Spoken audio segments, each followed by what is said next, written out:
E a empresa fez uma aquisição na época, que era uma empresa de last mile, que era super inovador na época, mas a gente não tinha capacidade gerencial para tocar uma operação grande e tal. E a empresa começou a se endividar. Até o momento que começou a colocar em risco. Eu já estava com o meu cunhado, me dava muito bem com o meu cunhado, a gente se complementava bastante. E aí a gente começou a sentir que, putz, a empresa estava se descapitalizando, a gente tinha... a gente sempre foi muito correto, né? A gente sempre primou pela honestidade, transparência, bons pagadores, né? Naquela época, para você fazer um embarque, ainda assim, para o Brasil, você precisava pagar as transportadoras aéreas e marítimas lá fora. A gente recebia os fretes dos importadores e tinha que pagar o nosso agente no exterior que financiou a operação. Sejam bem-vindos ao YPOcast Líderes Extraordinários, uma plataforma dedicada à sua jornada de desenvolvimento pessoal e profissional. Conheça as histórias inspiradoras de diversos executivos e empreendedores. Esta iniciativa é uma colaboração do YPO Brasil e da Exame. Assista agora mais um episódio e acesse nosso site. Bem-vindo ao podcast YPOcast, o podcast do YPO Brasil, parceria com a Exame. E hoje, com a minha amiga Rossana, prazer estar aqui com você, Rossana. Sempre um prazer, Ventura. E temos nosso querido amigo Ricardo Sapag aqui, é um sírio-libanês português, estava contando um pouquinho da origem dele aqui, já adiantando, né? Bom, bem-vindo, Ricardo, bom estar aqui com você. Ótimo estar aqui, uma honra, um prazer estar aqui com vocês. É sempre bom aprender de todos os que nos acompanham, né? E o Ricardo tem uma história bastante interessante. Ele está no IPO desde 2000. Ele é uma pessoa de logística, né? Então fez a carreira dele em logística, começou como diretor na comissaria de despachos chamada Itápolis, em 1985. Criou a própria empresa, a Itatrans Logística Internacional, que ele esteve à frente de 94 a 2009. E em 2009 vendeu a Itatrans para a Agility Logistics, uma empresa de Kuwait, onde ele ficou 12 anos como CEO aqui do Brasil. Em 2021 a Agility foi vendida e desde 2022 ele é vice-presidente para a América Latina da Geodis Logistics, uma empresa francesa. Então, uma pessoa que conhece muito de logística e já trabalhou com logísticas com origem brasileira, origem árabe, origem francesa, bastante diversidade aí. Bem-vindo, Ricardo. Muito obrigado, uma honra estar aqui, como eu falei, e espero poder passar aí alguma coisa que eu aprendi durante esses 40 anos aí de carreira. Legal. Fantástico, com certeza, né? Começa aqui um pouquinho, a gente estava falando do sírio, do libanês, do português, né? Ricardo, fala um pouquinho aí das suas origens e como você desempenhou essa carreira de empreendedorismo na logística lá nos velhos tempos aqui do Brasil, né? Então, isso é bem interessante, porque eu nunca imaginei trabalhar nessa área, né? O primeiro fato muito marcante que aconteceu na minha vida foi a morte do meu pai. Eu perdi meu pai aos 14 anos e a presença de um pai é fundamental. A falta, para mim, foi fundamental também, porque foi muito importante, porque se vira nos 30, né? Quer dizer, com 14 anos, sem pai. Assume certas responsabilidades. Eu amadureci muito rápido, né? As coisas passaram a acontecer muito rápido na minha vida. Eu tinha um irmão da minha avó que era engenheiro civil, achava o cara o máximo. Falei, vou ser engenheiro civil. Se eu vou ser engenheiro civil, não tenho pai, não quero dar despesa da faculdade para minha mãe. Eu tenho que entrar na Poli, que é de graça, e não ter essa despesa. Estudei que nem um condenado, entrei na Poli, aos 17 anos. E aí, enfim, comecei a estudar engenharia civil, etc, etc. Comecei a estagiar na Gomes de Almeida Fernandes, né? Na época era uma das melhores construtoras do Brasil. Foi uma super escola para mim, mas eu percebi que engenharia civil não era bem o que eu queria. Não era bem aquele negócio que eu achei que era tão legal, né? Então eu falei, puxa, acho que não é bem para mim esse troço. Quando eu descobri isso, eu saí da faculdade e já fui fazer uma pós-graduação na GV para começar a tentar direcionar minha carreira nessa área de logística. E como eu falei, as coisas aconteceram muito rápido para mim, né? Aos 20 anos eu conheci a Marina, minha mulher, foi uma paixão arrebatadora, e eu sabia que ela era a mulher da minha vida. bom, se ela é a mulher da minha vida, eu vou casar.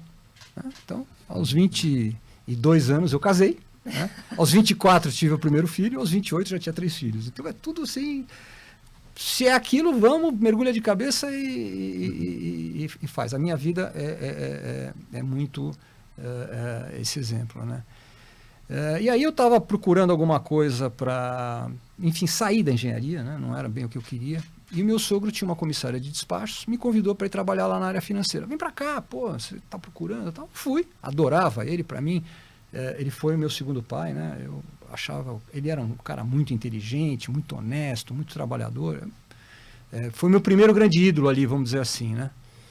E fui trabalhei com ele muitos anos, me dava super bem com ele. Na área financeira, depois tive a oportunidade de ver transportadora rodoviária, a área internacional era embrionária ainda naquela época, porque nos anos 80 tudo era muito difícil, o Brasil era fechado para o comércio internacional, então era uma guerra, né, para você conseguir fazer um supply chain para uma empresa, né? Então aprendi bastante, aprendi muito. E a empresa fez uma aquisição na época, que era uma empresa de last mile, que era super inovador na época, mas a gente não tinha a capacidade gerencial para tocar uma operação grande e tal. E a empresa começou a se endividar. Até o momento que começou a colocar em risco. Eu já estava com o meu cunhado, me dava muito bem com o meu cunhado, a gente se complementava muito, bastante. E aí a gente começou a sentir que, putz, a empresa estava se descapitalizando, a gente tinha... a gente sempre foi muito correto, né? A gente sempre primou pela honestidade, transparência, bons pagadores, né? Naquela época, para você fazer um embarque, ainda assim, para o Brasil, você precisava pagar as transportadoras aéreas e marítimas lá fora. A gente recebia os fretes dos importadores e tinha que pagar o nosso agente no exterior que financiou a operação. E a gente sempre foi muito correto, muito pontual nos pagamentos. E quando você começa a ver a empresa endividada, a gente começou a ficar muito preocupado. Até o momento que a situação ficou insustentável.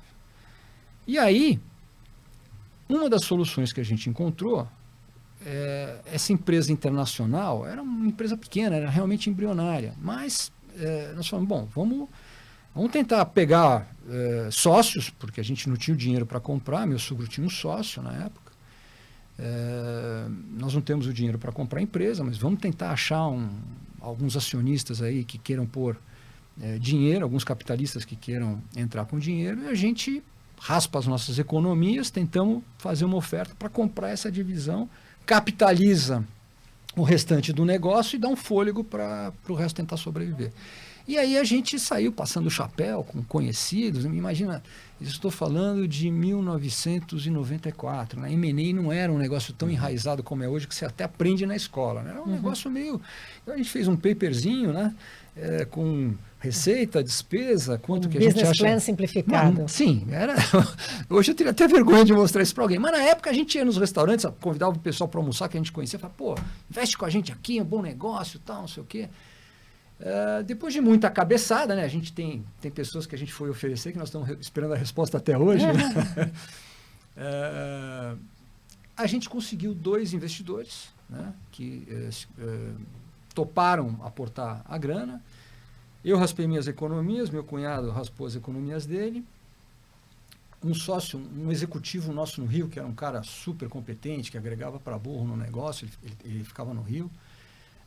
Também topou entrar, então aí a gente conseguiu fazer a capitalização, a oferta de compra, capitalizamos as empresas e ficamos então na carreira solo como empreendedores nesse embrião de uma empresa de logística internacional. Na época era realmente uma operação bem pequenininha, mas muito promissora, muito promissora. E tudo que eu fiz eu nunca fiz sozinho, né? Eu tinha esses 2 sócios, 2 capitalistas, depois a gente deu uma participação também para um outro executivo nosso que ficava em Santos, que era um cara super competente também, e eu tive muita sorte, porque nós 4 a gente estava super bem. Né? Eu e meu cunhado éramos majoritários, os outros 2 minoritários, mas a gente sempre tratou em igualdade de condições, sempre respeitou muito todos eles, e a empresa começou a crescer, né? Começou a crescer. Você imagina, nunca tinha tido uma dívida na minha vida. De repente, putz, a gente assume um super endividamento, né? Era desesperador para mim. Isso foi em abril de 1994. Poucos meses depois, vem o Plano Real. E um boom de importação, porque a nossa moeda valorizou tremendamente. A gente tinha feito um business plan. Não sei nem se eu posso chamar de business plan, né? Era um rascunho num pedaço de papel. Quanto tempo a gente ia ficar para pagar as dívidas e tudo mais. A gente achava que em 3, 4 anos a gente conseguiria pôr a cabeça para fora da água.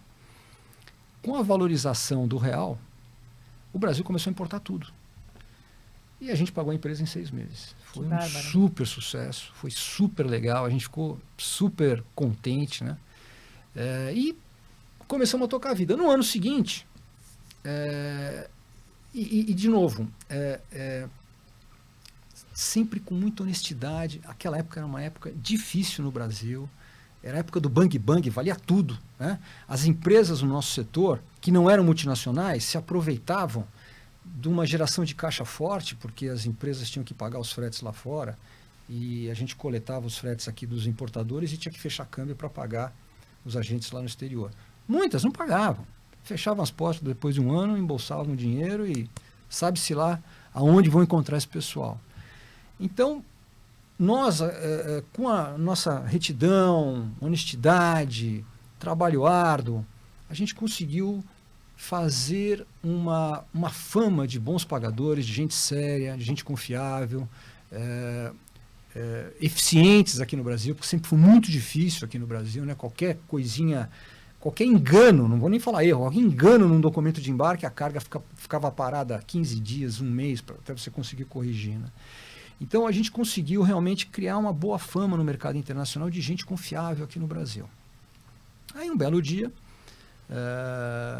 liga um advogado para nós, era um advogado que sempre ligava para nós para tirar dúvidas aduaneiras. Eu tenho esse problema aqui, como que eu soluciono? Tal. A gente sempre ajudou, enfim. Eu sempre atendi o cara da melhor maneira possível. E esse dia ele me ligou não para perguntar nada, né? Ele falou, olha, Ricardo, eu estou aqui com uma empresa americana, chama Emery, você conhece? Eu falei, bom, conheço, pô. Uma das maiores empresas de transporte aéreo de carga dos Estados Unidos, tinha 80 aviões cargueiros. Claro que eu conheço. Então, eles estão procurando um agente aqui no Brasil, você não quer atender eles? Eu falei, olha, se eu atender uma empresa desse tamanho, os meus agentes no mundo inteiro vão ficar com medo, vão fugir, porque, sabe, os caras têm no mundo inteiro, é muito grande, né? Mas fala com eles. Eu, em consideração ao advogado, eu falei com eles. Eles vieram no escritório, eu atendi, era um chileno que cuidava da América do Sul, eram 2 chilenos, um financeiro, o outro que cuidava da América do Sul, e um americano que cuidava das Américas. E o cara falou, olha, nós temos um problema aqui no Brasil, nos últimos 5 anos a gente trocou 5 vezes de agente, fomos roubados 5 vezes, não nos pagaram. Nossa. E eu ouvi dizer que vocês são sérios, então eu queria trabalhar com vocês. Aí eu falei, olha, é uma honra que você tenha vindo aqui, mas não dá. Se eu assinar um contrato de representação com vocês, meus agentes no mundo inteiro vão sair correndo no dia seguinte, com medo da concorrência. Bom, e eu falando, não, e os caras insistindo. Eu falei assim, olha, vamos fazer o seguinte, vocês têm um problema operacional financeiro. Eu faço a operação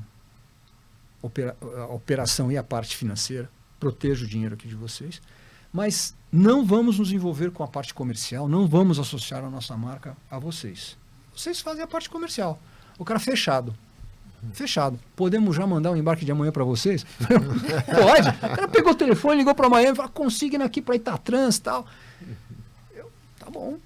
Terminamos a reunião, saí da minha sala, fui falar com o meu sócio, meu cunhado, né? Falei, olha, fiz isso aqui e tal. Vamos ver, eu acho que vai durar 90 dias, até eles arrumarem alguém, porque não dá, né? Bom, durou 10 anos. E isso escalou bastante o negócio. Super. Pra você ter uma ideia, eu falei, eles não vão conseguir gerar negócio. Eles vão precisar ter um escritório aqui no Brasil. Eles vão arrumar alguém. Eu imaginei, né? Não tratei com desdém. De novo, tratei com muita honestidade e muita transparência. Eu adoraria Mas algo transitório que você imaginava na estratégia. Exatamente. Né? Mas aí, os caras realmente tinham tido uma experiência muito ruim e, não, os caras são sérios, vamos continuar com eles. E fizeram uma parte comercial muito legal. Eles ganharam uma concorrência da Ford, na época a Ford era junto com a Auto Latina, eles saíram, a Ford estava sucateada. E tinha o projeto Fiesta. Olha só, projeto Fiesta. Na época, os caras embarcavam um Antonov de carga a cada 2 dias para nós. Era assim, a quantidade de carga que esses caras embarcavam era um negócio surreal. Eu não acreditava. Meu Deus, como é que eles ganharam essa concorrência sem estar no Brasil? De novo, credibilidade. Né? E a gente prestava um super bom serviço para os caras, os clientes gostavam. E continuamos a trabalhar junto por muito tempo. Até que eles foram vendidos para a UPS. Ficaram 10 anos conosco. E a gente sem fazer a parte comercial. Aí a nossa empresa começou a crescer, porque, sabe, esse volume ajudou bastante e a gente servia bem o mercado brasileiro. Difícil concorrer, porque você imagina, você ia como uma empresa nacional, você ia num importador, numa empresa grande e tal, o cara vai contratar a Itatrans ou vai contratar a DHL? Né? Se ele contratar a DHL e der um problema, pô, contratou um gigante. Se contratou a Itatrans, que os caras lá fora não sabem quem é, o cara perde emprego. Sim. Então a nossa responsabilidade era enorme. Porque quando a gente ganhava uma concorrência e um contratante acreditava na gente, o emprego do cara estava em risco. Né? Mas a gente realmente conseguia prestar um bom trabalho, a gente conhecia bem o mercado brasileiro. Né? E a empresa foi crescendo, foi crescendo. Em 2001, apareceu um francês no nosso escritório. Na verdade, ele era italiano, mas trabalhava para uma empresa francesa. Aí o cara falou, Geodis, sou da Geodis. Tá bom, atendemos ao cara e tal. Aí o cara... Na verdade, eu nem atendi. Eu estava com alguma coisa, eu pedi para o meu sócio, falei assim, pô, atende o cara, eu não sei quem é, mas eu tô aqui fazendo não sei o quê, daqui a pouco eu vou lá e tal. Aí, dali a 5 minutos, entra na minha sala e fala, pô, Ricardo, Geodis é Calberson, vem cá. Pô, os caras eram grandes, né? Falei, pô, não sabia. Fui lá na sala, aí comecei a ouvir o que o cara... O cara falou assim, olha, nós temos um novo chairman, e o cara é um turnarounder. Ele veio para fazer o turnaround da companhia. E ele deu uma instrução para nós, que em 90 dias, qualquer instituição que esteja, qualquer subsidiária deles, que esteja perdendo dinheiro, fecha ou vende. Em 90 dias? Eu falei, pois é difícil, né? E olha, só tem uma solução. A gente comprar vocês e ficar representando vocês aqui no Brasil. Aí começamos a alinhavar e tal. O bom é que eles tinham pressa, né? E aí, pressa. Então, um bom momento para fazer um bom negócio. Eles tinham boas referências da gente. De novo, a gente conseguiu ter essa fama de gente eficiente, bons pagadores e tudo mais. Resumindo a história, ele foi embora. Foi, nunca me esqueço, 1º de junho. No dia 15 de junho, ele me ligou. Ricardo, você consegue estar aqui em Paris no dia 30 de junho? Eu consigo. Então vem que o nosso chairman quer falar com você. Tá bom. Falei, bom, legal, porque a empresa era grande. Estrada de ferro francesa, 250 mil funcionários hoje, né? Então, meu olho cresceu. Falei, bom, peguei o avião e fui para lá. E naquela época não tinha assim laptop com PowerPoint, tinha já um início de PowerPoint, imprimia os papeizinhos coloridos, lá com a apresentação, com a proposta e tudo mais. Eu tinha 40 anos na época. O chairman tinha 60 e picos. Achava ele um velho. Hoje eu acho um garoto, né? Na época achava ele um velho. Jovem. Aí comecei a conversar com ele. A conversa fluiu bem. De novo, com muita honestidade, muita transparência, tal, explicando quais seriam as dificuldades, o que a gente poderia fazer por eles, tal. E ele passando aqueles papeizinhos coloridos, eu nunca me esqueço. Aí tem uma hora ele fechou aquilo e falou assim, chega. Ele pôs o dedo em risco assim para mim e falou assim, você assinaria um contrato agora comigo de 3 anos sem cláusula de término? Aí eu olhei para ele e falei assim, assinaria já, e o senhor? Chamava ele de senhor. Ele falou, eu também. Tinha um outro cara na reunião, que era o diretor internacional. Falou assim, você vai para o Brasil, assina um contrato com eles, a gente começa 1º de agosto. Isso era 30 de junho. Eu nunca tinha feito uma aquisição de empresa, assim, nem na minha vida. Falei, olhei para eles e falei assim, uau, legal. E cláusulas de... Não tinha nada assinado. Preço, compras, pagamento. Nada. O cara chegou aqui no Brasil no dia 15 de julho, ficamos 3 dias trancados numa sala, fizemos um MOU de 3 páginas, para depois fazer um contrato porque eles estavam com pressa. Aí acertamos as bases tal, e a empresa era deficitária, então nem pagamos.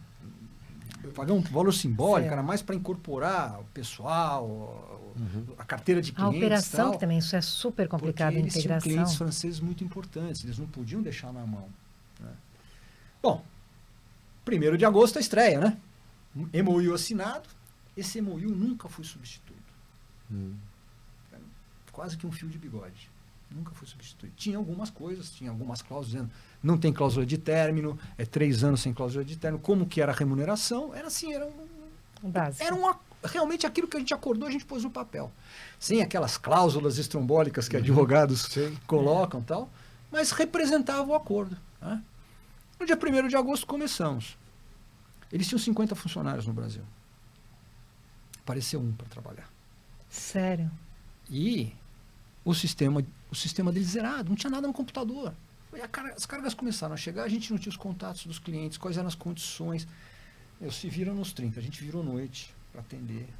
Uma bagunça, os clientes gritando e tal. Mas por quê? Boicotaram? Era um vespeiro aquilo lá. A empresa dos caras era um vespeiro. Mas a empresa era muito boa lá fora. Que aqui estava muito ruim mesmo, né? Enfim, em 30 dias a gente pôs ordem na casa. Não perdemos nenhum cliente. O francês olhou para nós e falou, Deus no céu, eles na terra. Pô, o que os caras fizeram lá no Brasil? Não perdemos nenhum cliente e tal. E começamos a agregar tal. Olha, o relacionamento super legal, o chairman super feliz e tal. Isso foi final de agosto, né? Que a gente já estava com tudo mais ou menos organizadinho. Quando chegou em novembro, eu abro o jornal, a manchete. Geodis faz um acordo mundial com a empresa alemã Holden Liesenfeld. Porque eles são complementares, onde um tem um escritório no mundo, outro não tem, não sei o quê. Ganhos de não sei quantos milhões, porque sinergia. Eu olhei aquilo e falei, ferrou. A empresa alemã tinha escritório no Brasil, tinha uma operação relevante aqui. Perdemos a representação. Entrei na sala do meu sócio e falei, você viu isso aqui? Ele falou, não. Olha aqui. Estamos fritos. Aí voltei para minha sala, eu e ele ligamos pro francês, pro Tiano. Patrick, fala para mim o que é longo prazo para você. Por que você está me perguntando isso, Ricardo? Eu falei, pô, vocês acabaram de fazer um acordo, nós estamos em conflito aqui no Brasil. Aí o francês virou para mim e falou assim, não se preocupe, eu sou homem de uma palavra. Eu vou cumprir até o último dia o que eu combinei com você. Tomara que ele fique, né? Eu olhei aquilo, né? Falei, tá no telefone. Tá bom, legal, da nossa parte também, tá de pé. Desliguei, olhei pro meu sócio e falei assim, 90 dias. Isso não vai dar certo, né? E aí as coisas foram. Os alemães vieram, né? Um dia me convidaram para jantar. Aí a gente foi jantar, eu, o meu sócio, ele, os executivos dele, o dono da empresa alemã. Então, Ricardo, eu sei que você trabalha lá com a Geodis. Eu queria te dizer o seguinte, para você continuar a trabalhar com eles, eu quero isso, uma compensação aqui, ali, lá, um monte de condição, né? Eu olhei e falei assim, deixa eu entender. E o que a gente ganha em troca? Você continua a trabalhar com os franceses, né? Falei, você sabia que eu tenho um contrato de 3 anos com eles sem cláusula de término? Não. Pois é, então você me faz um favor, você volta lá na França, faz eles romperem, porque aí eu vou meter uma ação em cima desses caras e vou aposentar. Você tem esse contrato? Eu falei, tenho. Não sabe, mas você imagina que azedou o jantar, né? O jantar ficou naquele clima. O meu sócio olhava pra mim e falou, eu não acredito. Eu falei, pô, tem que ser honesto, meu. Eu vou ficar aqui somebody love com o cara. É honesto, transparente, é o que é, pô. Eu não fui eu que inventei isso aqui. Eu tô na mesma cilada que eles, né? E é engraçado, né, Ventura? Você que é advogado, mas assim, a gente aprende que a primeira coisa que você tem que ver no contrato é o exit clause. Então, para mim, toda vez que eu vejo um contrato, obviamente, você vê as condições comerciais, financeiras, etc. Mas eu sempre vejo quais são as exit clauses que a gente tem. Você tem sempre que ter uma porta de saída. Exato, mas de novo, lembra que aqui, aquela época era a época do bang bang. Eles estavam com medo da gente sair correndo. Então, eles quiseram nos segurar, ele não imaginava que ele ia fazer esse acordo. Enfim, e no fim, as coisas seguiram. E aí, se eu fizer uma reflexão, não é dizer que eu li em livro, a minha vida foi muito assim, erros, acertos, tenta aqui, não deu certo, faz lá, mergulha de cabeça no que você faz. algumas coisas eu acho que foram marcantes. Por que a gente conseguia desempenhar num mercado dominado por multinacionais, num mercado difícil como o brasileiro, né? Eu acho que a primeira coisa que vem na minha cabeça eu li essa frase uma vez e eu acho que reflete bem o que eu imaginava. Se você tiver a pessoa certa, no lugar certo, devidamente incentivada, você quase não precisa gerenciar essa pessoa.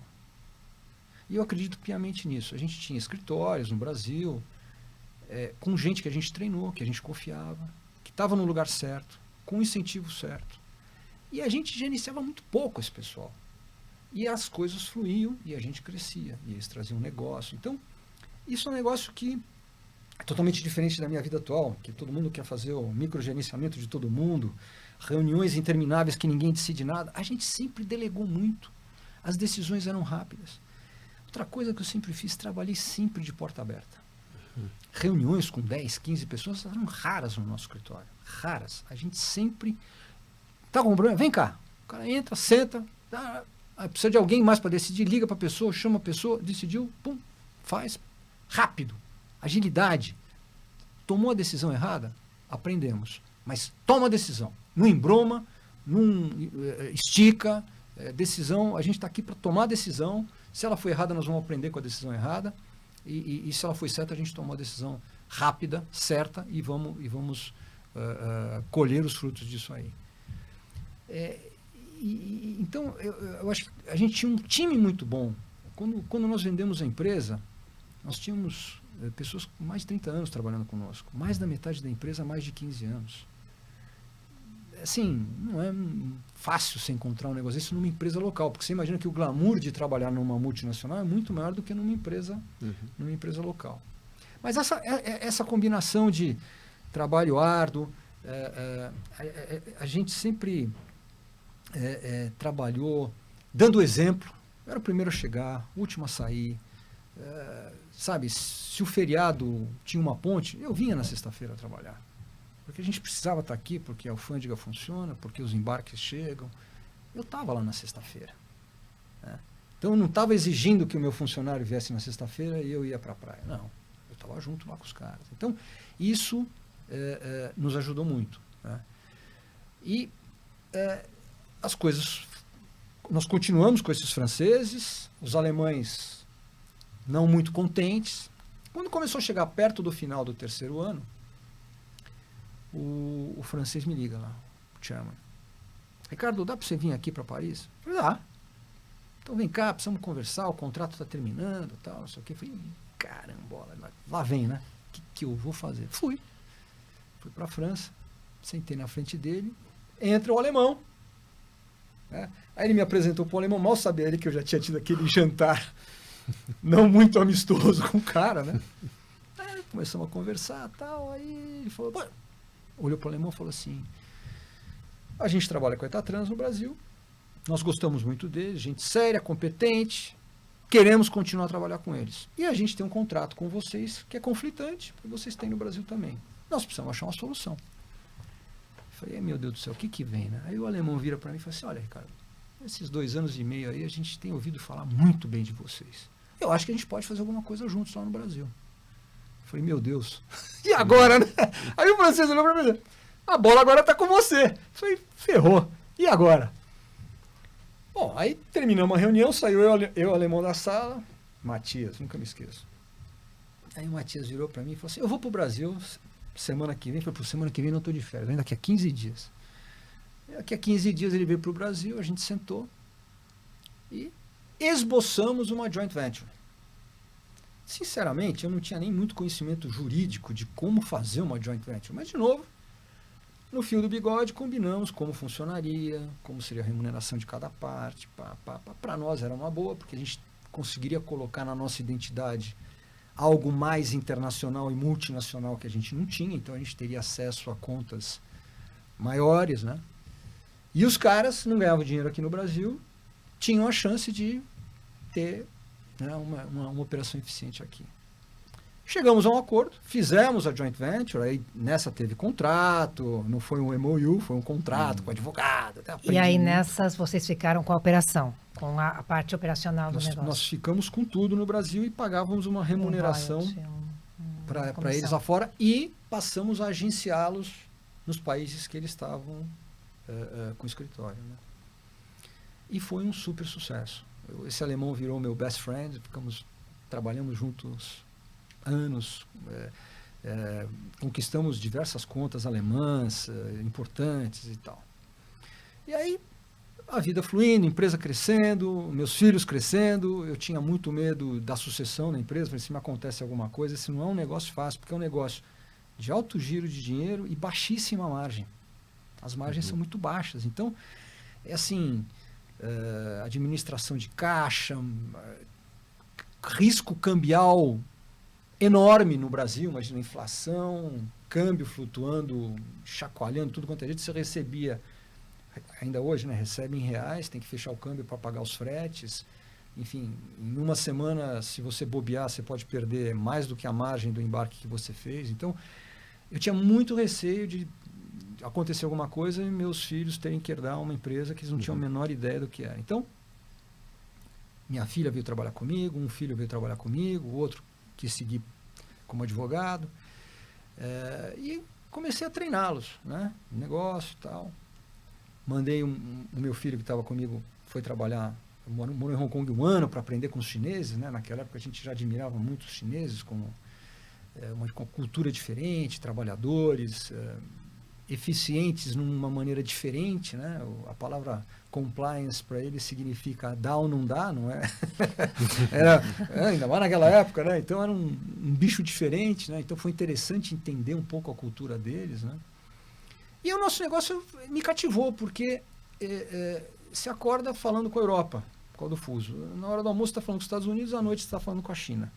Então, sabe, as diferentes culturas, um aprendizado muito grande, aprendi muito com esses parceiros, muito. Então, se você me perguntar assim, qual o livro que te marcou? Não tem um livro que me marcou, mas eu tive a chance de ter contato com pessoas de diferentes culturas, entender como eles funcionam. E isso foi um aprendizado gigantesco. Em 2000 eu entrei para o IPO, que foi transformacional na minha vida. Imagina, a gente tocando uma empresa local, um pouco acesso a... Sempre gostei de estudar, sempre tentei me manter atualizado, mas o IPO me propiciou uma imersão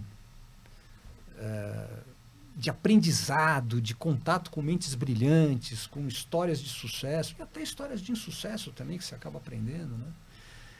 O seminário de presidentes, eu participei desde o primeiro, são 21 ou 22 anos, participei de todas as edições. Então, para mim é um momento de reciclagem fantástico. Organizei esse evento 2 anos, né?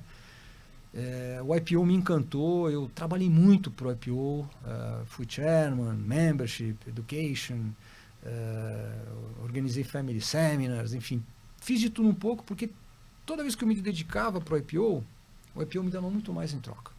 Né? Em aprendizado, em informação, enfim. Então, realmente, o meu fórum foi assim espetacular na minha vida pessoal. Eu acho que me tornei uma pessoa melhor, não sei se boa, mas melhor, né?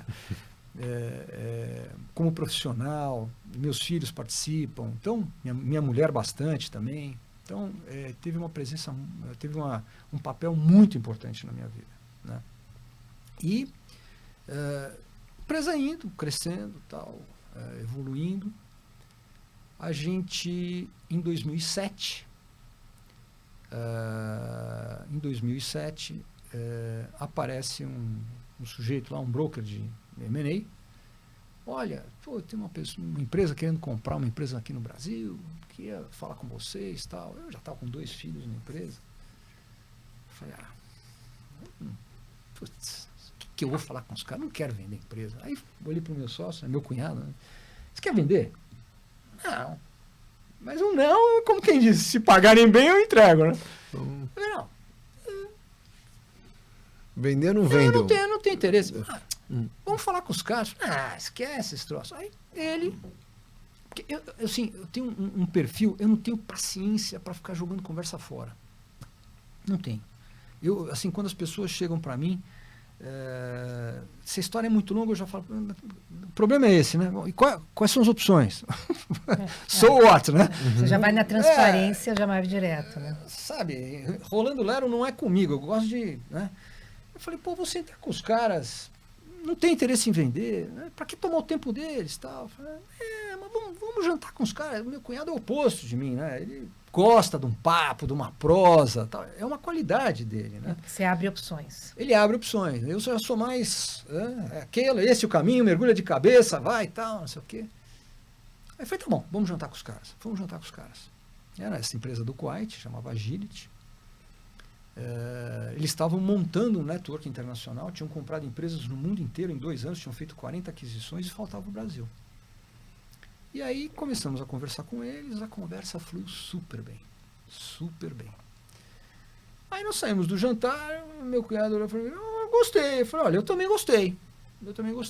Puxa, vamos explorar, né, a possibilidade, né? Não vamos fechar a porta. E aí começamos a conversar, e cada vez que a gente conversava com eles, a gente se entendia muito bem. Empresa de dono, que faz a diferença também, né? E aí começamos na fase do due diligence. Uma preocupação muito grande desse negócio não cair no mercado, porque, puxa, né, numa empresa local, né, estão sendo vendidos, os clientes poderiam...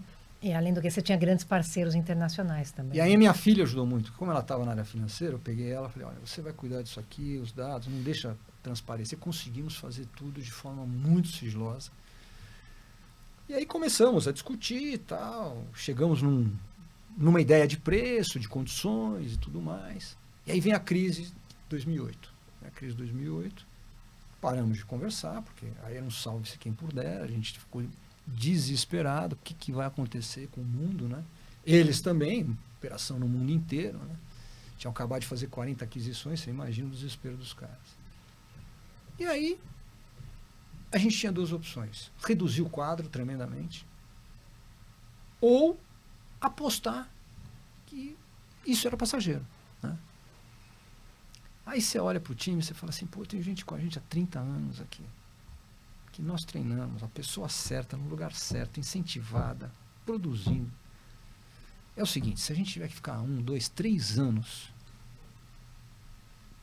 andando de lado, mas nós vamos manter o time. Mantivemos o time. Não demitimos ninguém na crise. E o mercado inteiro demitindo. As multinacionais, então, dividiu por 2 o quadro. Quando as coisas começaram a melhorar, a marolinha, né? A marolinha do Lula, né? Quando as coisas começaram a melhorar, a gente estava com o time em ordem. E os concorrentes estavam descalços. E a gente performou super bem. A gente cresceu durante a crise. Quando o negócio melhorou, já em 2009, os kuwaitianos voltaram a falar conosco. Quando a gente mostrou a performance na crise, eles não acreditaram. Como é que vocês conseguiram? Não mandamos ninguém embora. Acreditamos no negócio, acreditamos no pessoal, acreditamos. E os funcionários, eu não posso nem chamar de funcionário, né? Os nossos amigos, sabe, isso cativa, né? Uhum. Porque eles viram o que o mercado fez e viram o que a gente fez, né? Então, gente em primeiro lugar, né? A gente cuidou do nosso pessoal, cuidou do nosso time. E isso teve um valor enorme, né? E aí a gente começou a acelerar a negociação. Quando chegou no meio do ano, estava tudo acertado. Precisava redigir o contrato. A empresa estava vendida. Então, aquele que não queria vender, né? E eu tenho uma passagem ali no meio da negociação que é muito engraçada, né? Eu achava que eu não queria vender. E o meu fórum olhava para mim e falava assim, Ricardo, você quer vender? Senão você não estava no processo. Põe na cabeça. Eu falei, não quero vender. Não, você quer vender. Senão você não tinha chegado até aqui. Aí eu falei, talvez eu queira vender. Mas ainda não estava muito certo. E o cara oferecia um preço, falava, não, eu quero não sei o quê, quero não sei o que lá, e negociando. E eu combinei com o meu sócio, falei assim, olha, não vamos desviar a atenção, né? Porque isso destrói a empresa. E eu que negociava com os caras, até uma hora que eu estiquei demais a corda. Aí eu recebo um e-mail, era um americano que cuidava dessa aquisição, o Mike. Aí ele falou assim para mim, Ricardo, olha, realmente a condição que você está pedindo, a gente não aceita, não, é demais para nós, então eu agradeço muito, mas eu considero o projeto encerrado. Quando eu recebi, era uma sexta-feira. Aí você percebeu, sim, eu quero vender. Eu olhei, exatamente. Falei, o cara que não queria vender, quer vender. E o pior de tudo, era o que eu ia falar para os meus sócios. Como é que eu vou contar para esses caras que eu estiquei demais a corda? Aí eu, putz, e tinha um cara no meu fórum ajudando a gente. O meu colega de fórum, o Alan, estava ajudando a gente, enfim, tinha mais experiência nesse negócio de fusão e aquisição. Aí eu liguei para ele, putz, e agora, meu? Não, pô, vamos tentar achar uma saída, né? Aí, falei, ó, vou ligar pro cara e dar uma de migué. Peguei a mão no telefone, nem sei se eu acordei, porque sei lá que fuso que ele tava, mas eu tava meio desesperado, né? Não só porque eu descobri que eu queria vender, mas como que eu ia falar para meus sócios, que eu tinha errado a mão, né? Aí liguei para ele e falei, pô, Mike, recebi esse e-mail estranho aqui, dizendo que nós estamos tão perto do acordo. Ele falou, ué, mas não foi isso que me falaram. Eu falei, como não? Estamos tão perto. Você acha? Eu falei, acho. Ué, então eu vou falar para eles e a gente retoma a negociação. Eu falei, tá bom. Então aí segunda-feira retomou a negociação e eu me livrei dessa. Aí eu descobri que eu queria vender, né? E que as condições não estavam ruins, né? Aí você sentou com outro espírito na mesa de negociação. Totalmente, né? Foi aquele banho de água fria que eu precisava. Aí chegamos nos termos, começamos a redigir o contrato. Isso era julho. Vem o francês para o Brasil. Eu podia contar pro cara, né? Patrick. Porque, não, já era um diretor internacional, já era um cara que... Philippe Gilbert. Era um cara que gostava muito da gente também, eu gostava muito dele. A gente estava super bem. E aí ele veio... Eles já tinham feito outras aquisições no Brasil, já tinha uma pequena operação aqui no Brasil. Ele chegou para mim, mas eu não podia contar, porque tinha confidencialidade. E, pô, se o mercado descobre, era um negócio complicado, né? Aí ele falou, Ricardo, nós precisamos pensar no futuro. Eu olhei para ele e falei, você está querendo me comprar? Ele falou, pô, você é direto, né? Eu falei, sou, você me conhece. É isso? Ele falou, é. Eu falei, o que eu vou falar pro cara? Eu falei, putz, não posso falar que eu estou praticamente vendido, porque eu não posso falar, né? Tinha acordo de confidencialidade. Eu falei, olha, a gente está negociando aqui uma fusão com uma empresa local de transporte rodoviário e eu estou no estágio final. Qualquer coisa que você quiser fazer com a gente tem que ser nos próximos 90 dias. O que eu ia falar pro cara? Ele falou, pô, mas não dá. Não dá, eu tenho que aprovar isso na Assembleia da SNCF. É só em janeiro. Eu falei, mas, bom, vou fazer o seguinte, vamos fazer o due diligence, não acelerar, e eu tento, de alguma maneira, acelerar o processo. Eu falei, tá bom. Cheguei na empresa, olhei para minha filha, falei, mais uma due diligence. Pô, pai, você enlouqueceu?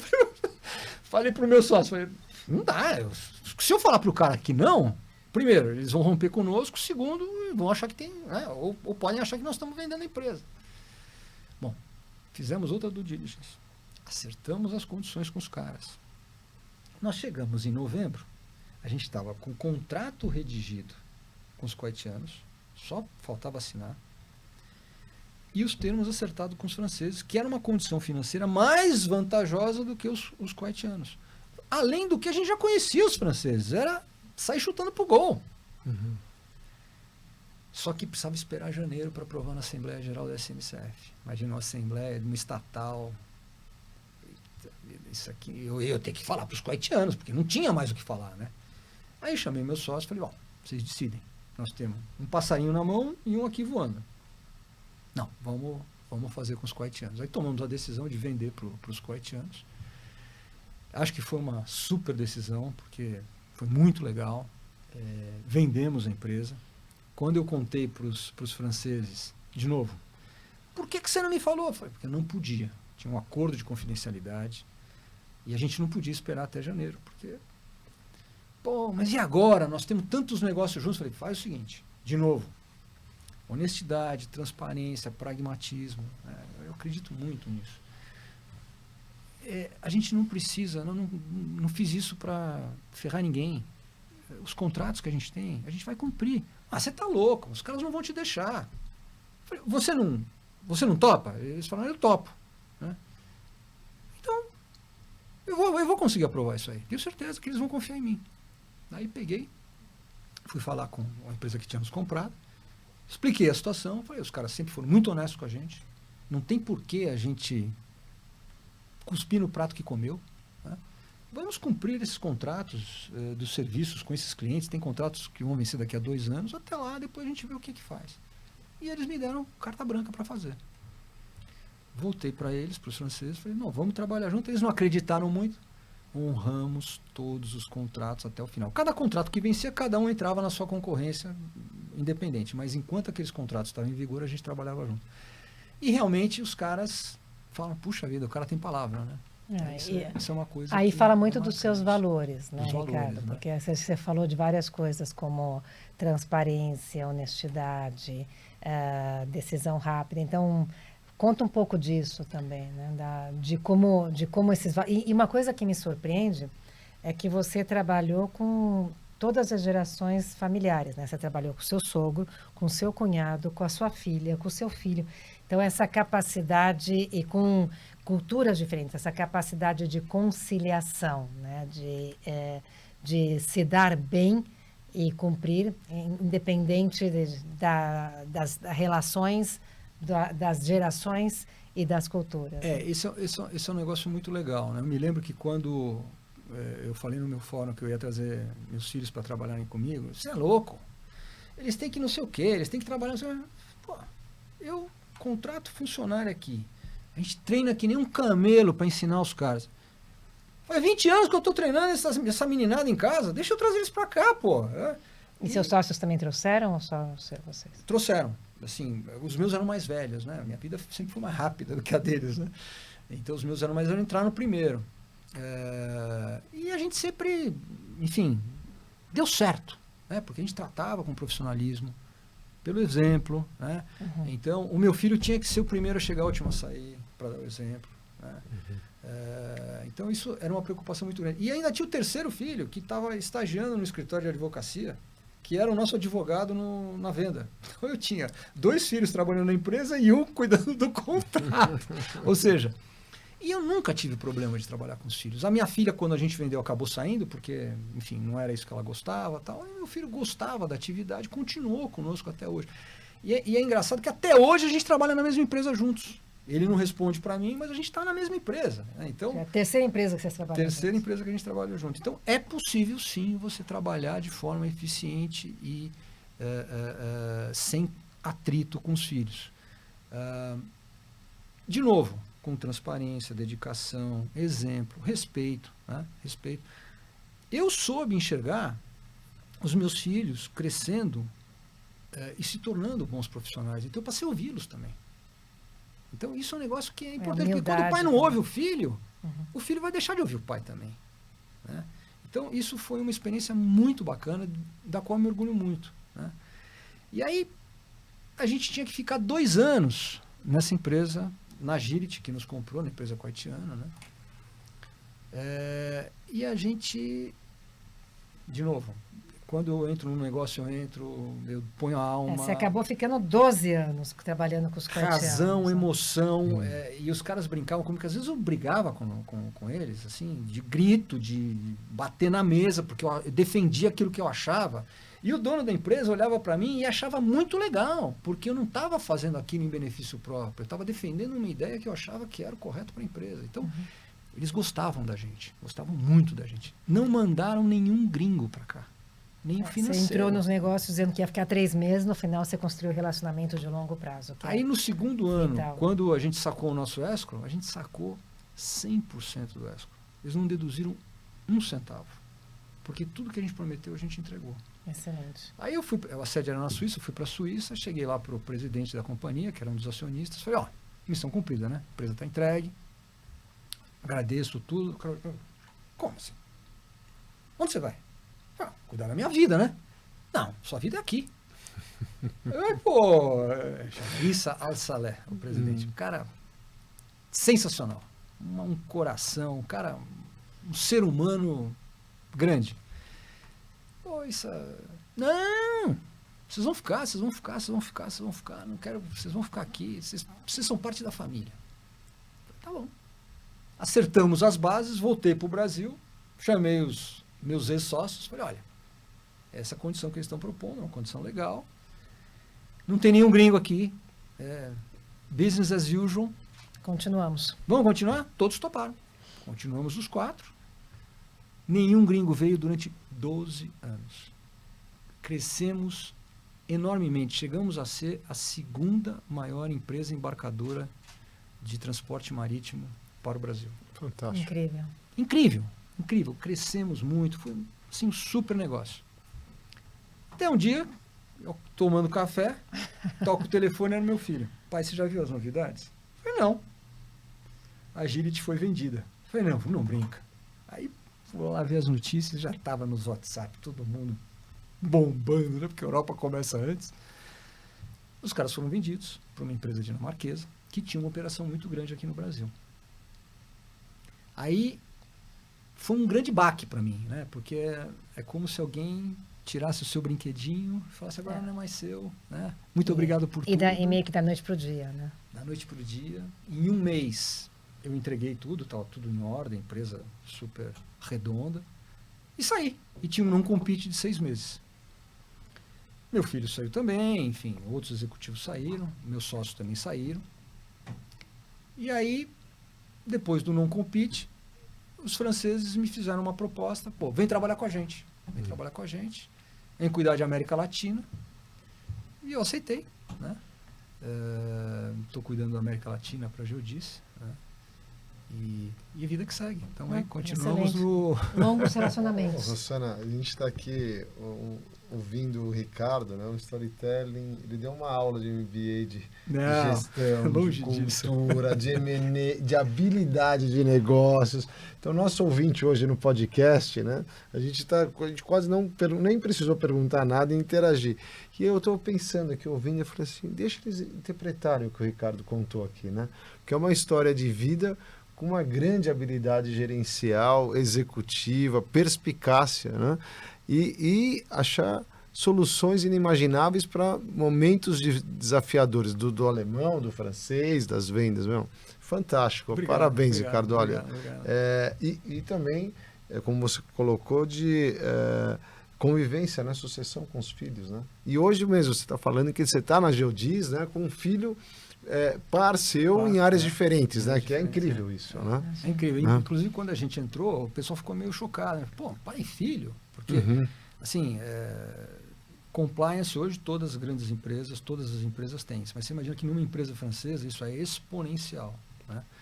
O compliance deles é um negócio assim, é uma preocupação enorme, né? Então, quando entra pai e filho, como? Tal, não sei o quê. Bom, por acaso somos pai e filho, somos 2 executivos que a empresa viu valor e está trazendo. E aí a gente já se provou, né? Quer dizer, hoje ninguém lembra que tem a relação, até lembra, mas enfim, o negócio flui com bastante tranquilidade. E a gente, em 2 anos, multiplicou o resultado várias vezes, então tem aí um delivery. Tem um né? conhecimento e uma entrega. Né? E assim, é muito legal porque... com a aquisição, muitos dos nossos ex-colaboradores acabaram indo para o mercado. Porque a empresa que comprou a Agility tinha uma bela estrutura aqui no Brasil, então muitos dos nossos ex-colaboradores não foram aproveitados. E muitos vieram trabalhar com a gente de novo. Sim. O que é muito legal, porque assim, eu sempre fui muito duro. Assim, uma das coisas que me ajudou muito na vida foi saber dizer não. Eu digo não com muita facilidade. Eu não sou daquelas pessoas que quando não quer um negócio, vamos ver, quem sabe. Para mim, o estômago virou, não achei que aquilo... Aí o cara tem que me convencer que é assim. Né? Aí tudo bem, se ele me convencer que é assim, não tenho o menor pudor em voltar atrás e falar, não, legal, você me convenceu. Mas eu não tenho problema em dizer não. Né? Então, eu sempre tive muita preocupação, porque com os funcionários, com os nossos colaboradores, eu sempre falei muito não, sempre fui muito duro, mas eu sempre fui muito justo, sempre tentei ser justo. E a maior prova disso foi na crise em 2008, que a gente manteve o core da empresa intacto. Tá certo. Foi uma demonstração de justiça, de apreciação do que eles tinham feito por nós a vida inteira e tudo mais. Então, muitos vieram trabalhar com a gente. Né? E aí você olha e você fala assim, bom, então... Isso é uma lição, né? Quer dizer, o problema não é você ser firme, o importante é você ser justo, transparente, né? saber estar do lado quando o pessoal precisa, né? É tratar o seu time como a sua família. E para mim a família sempre esteve em primeiro lugar. Isso é uma coisa que eu sempre procurei fazer. Eu sempre jantei na minha casa com meus filhos. Era fundamental, nem que depois eu tivesse que fazer alguma coisa, mas 7h30 da noite eu estava em casa, sentado na mesa, jantando com os filhos. E eu tentei tratar os nossos colaboradores como parte da família. Então a gente era uma grande família. E o IPO, a gente está chegando aqui nos nossos... Né? Você falou um pouquinho, quando você entrou no IPO, você fez carreira no IPO também, né, Rossana? Fala um pouquinho, qual a influência nos seus filhos, na sua família? O IPO, quem me trouxe para o IPO foi o meu querido amigo, irmão João Alada, que está conosco até hoje. O João me convidou para entrar para o IPO, não sabia direito o que era. Vamos lá. Não, um networking legal, tal, não sei o quê. Você entra meio sem saber o que você vai encontrar, né? E logo entrei em fórum, né? Falei, puxa, isso aqui é bacana, né? Experiências de fórum, tal. Logo de cara já tinha um lá que ia vender empresa, outro que estava trocando de empresa, que era um executivo. Um negócio super rico, né? Intenso, tal. E eu falei, não, aqui tem valor. Isso aqui tem valor. E aí eu comecei a me dedicar. Aí eu logo entrei para a diretoria, então peguei um cargo, ajudava a organizar os eventos. E realmente a troca de conhecimento, né, vocês sabem melhor do que eu, é muito intensa, é muito rica. Os eventos são muito bons, mentes brilhantes que a gente tem acesso. Os eventos de education, fui para Harvard fazer o President Seminar lá em Harvard. Sensacional. O da GV aqui no Brasil eu faço há mais de 20 anos. Então eu acho que o IPO teve assim um papel fundamental na minha vida. Pessoal, profissional e familiar, porque minha família também mergulhou de cabeça no IPO. Foi assim realmente muito legal. Eu fiz carreira, não nego o que o IPO me pedia assim para fazer, para organizar, estou sempre disponível, amo de paixão. O meu fórum, nós estamos juntos há 23 anos, né? Tem uma passagem na compra da empresa alemã que eu nunca me esqueci. Nós estávamos num retreat e eu ia conversar com ele sobre a joint venture. Não tinha a menor noção do que era a tal da joint venture, né? E aí fiz lá um esboço de engenheiro, né? Como é que funcionaria e tal. E no meu fórum tem um descendente de alemão que trabalhava numa empresa alemã. Ele olhou, ele vai ouvir isso aqui, ele vai saber que é ele, o André. Ele olhou aquilo e falou assim, Ricardo, isso está complicado. Legal o resultado, mas está dando muita volta. Alemão mais pragmático, faz mais simples. Eu falei, pode ser. Mas eu estava convencido daquilo que eu tinha feito, né? Eu falei, eu vou propor isso que eu falei. Mas fiquei com aquilo na cabeça e já tinha explorado a plano B e tal, não sei o quê. Bom, quando eu fui apresentar para os alemães o meu plano, o cara virou para mim assim, puxa, mas está complicado isso aí, né? Vamos simplificar. E eu já tinha feito esse exercício no meu retreat, né? Então aquilo me ajudou pra caramba. Já chutei pro gol e os caras aceitaram e fizemos o negócio. Você vê a riqueza da troca de experiência que é. A gente troca muita experiência de vida, né? Fantástico. Conhecimento todo. Bom, obrigada, Ricardo, pela sua participação. A gente sempre dá para todo mundo que vem, todos os nossos convidados, um presente, em geral um livro. E esse livro, ele te escolheu realmente, porque ele fala muito do que você falou ao longo de toda a sua conversa, né? Ele chama O Mesmo de Sempre, um guia para o que não muda nunca, do Morgan House. Muito obrigado. E ele diz que, em vez de tentar prever as grandes mudanças que a tecnologia e o progresso nos reservam e criar planos mirabolantes para tirar proveito delas, é mais sensato olhar para o que permanece sempre igual, o comportamento humano. Então, aqui fala muito dessa questão da construção de relacionamento, de investir no capital humano, que a gente sabe que é o que mais nos leva aos grandes resultados e progresso, né? Então, foi o que você fez nas 4 empresas que você trabalhou e que te deram certo até agora. Então, é um livro para um professor, mas sempre nos traz boas muito ideias. Obrigado. Super honrado. Obrigada por participar aqui com a gente. Obrigado. Por estar Obrigado, conosco. Ricardo. Prazer estar com você, viu? Muito obrigado. Muito Prazer. obrigado pela oportunidade. Legal. Para saber mais, acesse o portal exame.com e busque pelo menu do site pelo canal Líderes Extraordinários.